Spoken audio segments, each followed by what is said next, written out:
Bonjour, bienvenue dans cette nouvelle vidéo de la chaîne Budget et Bon Sens. Aujourd'hui, je vais vous proposer des goûters à préparer avec les enfants.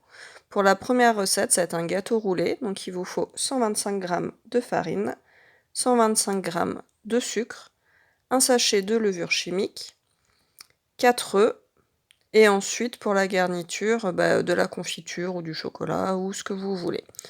Donc, c'est très facile à faire. On met le sucre avec la farine, on rajoute le sachet de levure. On va venir mélanger avec, alors j'avais pris un fouet, mais vaut mieux prendre directement une cuillère en bois, j'ai changé après. Et on va venir séparer ensuite le blanc des jaunes de nos 4 œufs, parce qu'ensuite il faudra battre les blancs en neige. Donc on prend les jaunes qu'on va mettre avec le mélange farine, sucre, levure, qu'on va mélanger, et ensuite on battra nos blancs en neige à part. Donc là, ce sont des recettes, très rapides à faire, très simples. Et les enfants, ils aiment bien préparer, donc évidemment pour filmer, c'est un peu compliqué avec les enfants, donc je les fais toute seule.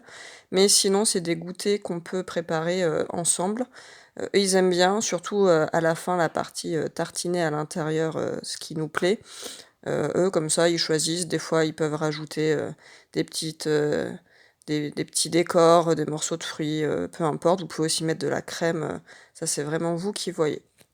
Donc une fois qu'on a terminé de séparer les blancs des jaunes, on vient mélanger donc nos jaunes avec le reste de la pâte. Ça fait, on va dire, une espèce de petite pâte sablée, assez épaisse au début. Et ensuite, on va venir battre nos blancs en neige avant de les incorporer. Donc pour les blancs en neige, vous pouvez aussi ajouter une pincée de sel. Une fois que les blancs sont bien battus en neige, je vais venir incorporer doucement à ma préparation. Et ça va me donner à la fin une préparation assez liquide. Pas trop non plus, mais quand même assez liquide. Donc je viens mélanger doucement. Donc là, quand on le fait avec les enfants, il faut bien leur montrer avant pour pas qu'ils cassent les blancs. Sinon, en fait, le gâteau, il va pas être moelleux et il va être assez dense et c'est pas du tout ce qu'on veut. Donc bien leur montrer comment faire et ensuite, ils s'en sortent très bien. Il n'y a pas de problème. Donc voilà, ça donne une pâte relativement liquide. Et ensuite, on va prendre la plaque du four. Donc j'ai fait préchauffer mon four à 200 degrés. Donc je mets mon tapis de cuisson ou une feuille de papier cuisson si vous n'avez pas. Je l'ai très légèrement huilé pour être sûr que ça ne colle pas, parce que mon tapis de cuisson est un peu plus épais qu'une feuille de papier cuisson. Et ensuite, on vient verser notre pâte et on va venir l'étaler pour que ça prenne la forme du tapis de cuisson ou de votre plaque, en prenant soin de ne pas étaler jusqu'au bord. On laisse un tout petit peu d'espace parce que le gâteau va gonfler très légèrement au moment de la cuisson. Donc c'est pour éviter que ça ne vienne coller sur la plaque. Donc là, on étend de manière homogène. Donc pour cette étape, pareil, les enfants, ils aiment bien étaler, on leur montre, ils s'appliquent, ils sont contents. Et une fois que c'est bon, on vient ensuite enfourner notre gâteau à 200 degrés à four chaud pendant à peu près 10 minutes. Donc là, ça dépend de votre four. Il faut juste que le gâteau soit doré.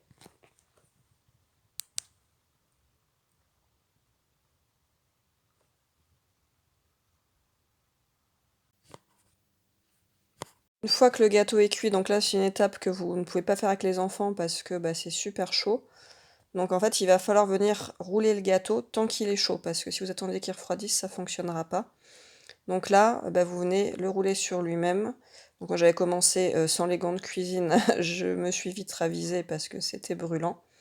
Et donc on vient rouler le gâteau et ensuite on va le laisser dans cette position-là jusqu'à ce qu'il ait refroidi.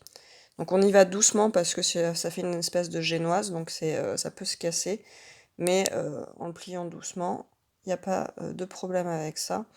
Et on vient le poser tranquillement et on le laisse refroidir avant de venir le garnir.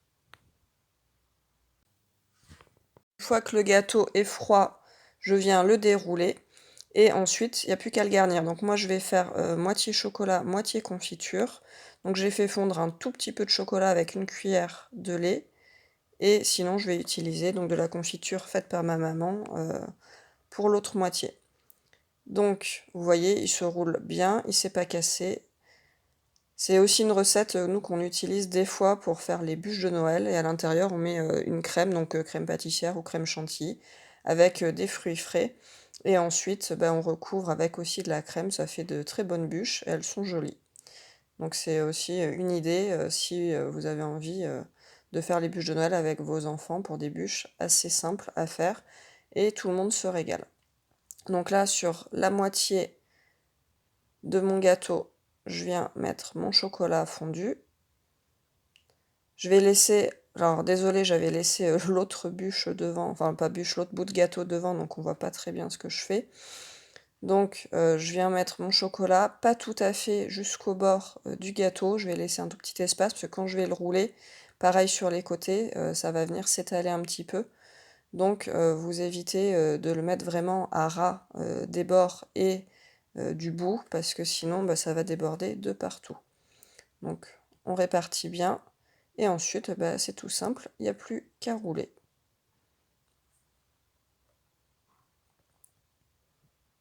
Là, je rajoute ce qui me restait à la fin parce que j'avais un petit espace. Et je finis de rouler ma première partie de gâteau. Voilà, vous voyez, c'est un roulé tout simple.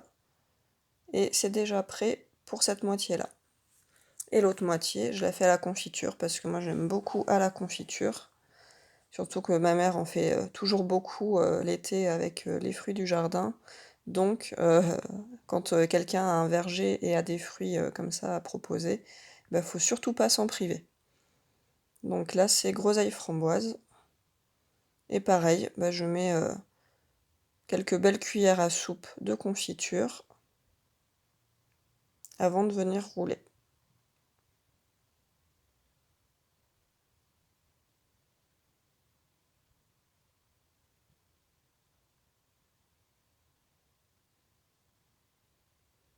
Après, voilà, n'en mettez pas trop non plus parce que sinon ça va sortir de partout. Vous voyez là, quand on le roule, voilà, il y en a bien jusqu'au bout. Ça dépasse un tout petit peu, mais c'est très bien comme ça. Et voilà, donc une moitié chocolat, une moitié confiture, c'est vite fait. Vous pouvez recouvrir avec du sucre glace ou nappé de chocolat si vous voulez, ou si vous avez fait à la crème, mettre de la crème. En tout cas, c'est très facile à faire avec les enfants, ils adorent ça. Donc je vous conseille de l'essayer, puis dites-moi en commentaire ce que vous en avez pensé. On va passer à la recette suivante. Pour cette deuxième recette de goûter à préparer avec vos enfants, je vais vous proposer des navettes, donc des navettes marseillaises ou du sud-est. C'est une recette où il y a peu d'ingrédients, qui est rapide à faire, et comme on fait des petits biscuits, les enfants, ils aiment bien ça en général. Il vous faut 250 g de farine, 25 g de beurre, donc moi je l'ai fait fondre parce que c'est plus rapide ensuite pour mélanger, mais sinon ça marche aussi si vous le gardez, si vous le laissez juste à température ambiante. Il vous faut ensuite du sucre, 125 g, une pincée de sel, donc moi je vais mettre de la fleur de sel qu'on m'a offert, je vais en profiter, un œuf.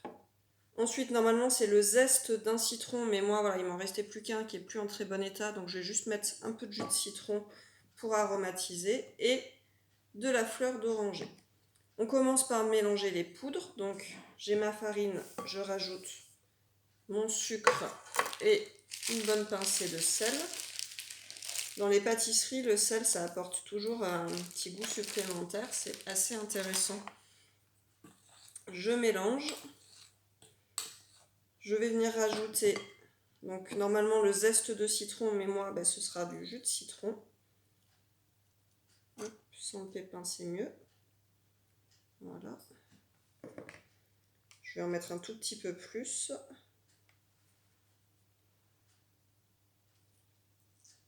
Voilà, ça va suffire. Je mélange légèrement aussi. Et je vais venir mettre mon œuf au milieu. Je le bats un petit peu comme ça. et je vais venir l'intégrer. Ensuite, voilà, petit à petit au reste de ma pâte. Je commence à la cuillère comme je fais souvent et je vais finir à la main. Ce sera plus facile pour les façonner.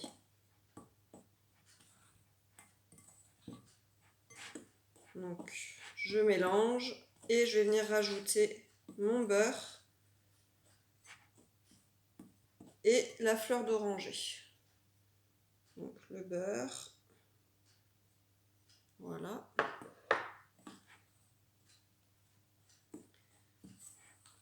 Je mélange bien pour que ce soit homogène. Et je vais terminer par la fleur d'oranger avant de venir pétrir à la main.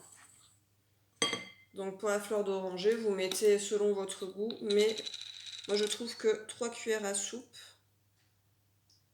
c'est très bien au niveau du parfum. Alors après, moi j'aime bien la fleur d'oranger, donc j'aime bien quand c'est assez marqué.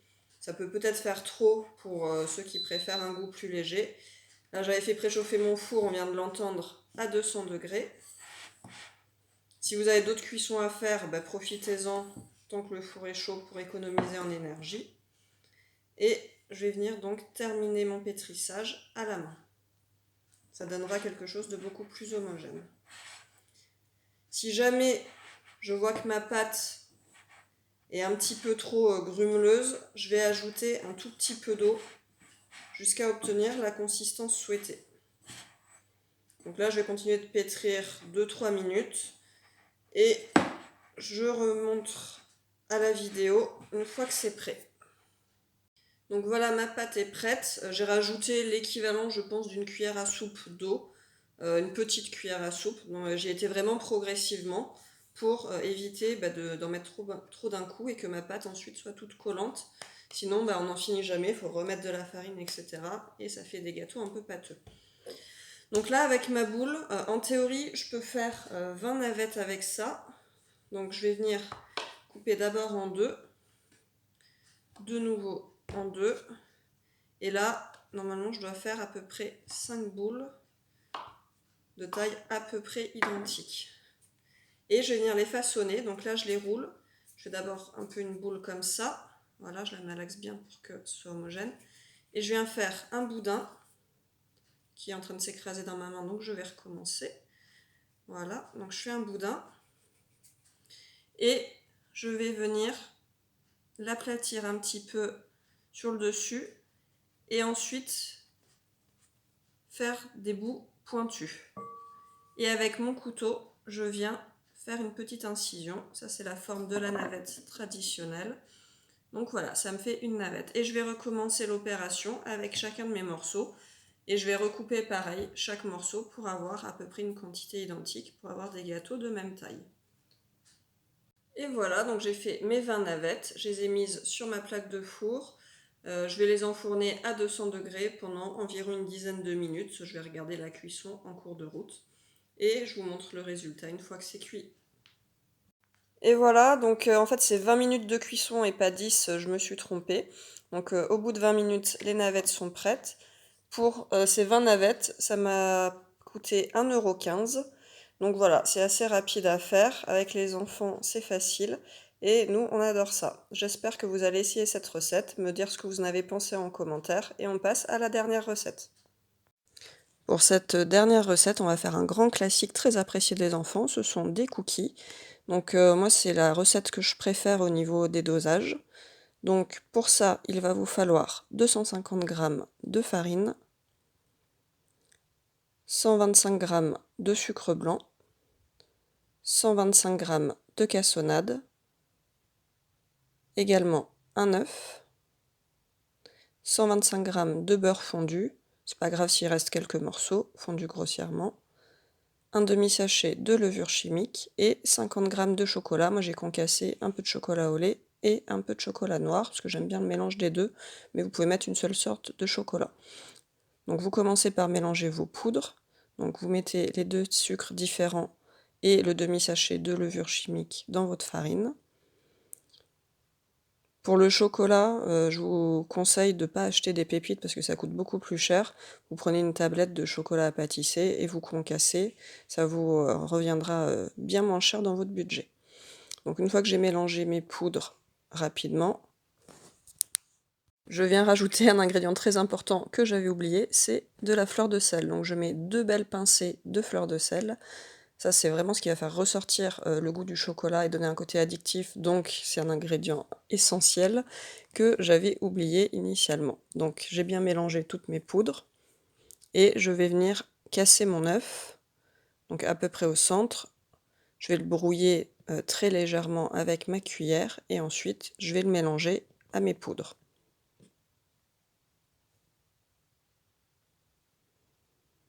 Donc je mélange bien pour obtenir un mélange homogène. J'ai commencé à la cuillère et je terminerai à la main comme je fais souvent. Maintenant, je viens rajouter mon beurre fondu. Donc je le mets en une seule fois.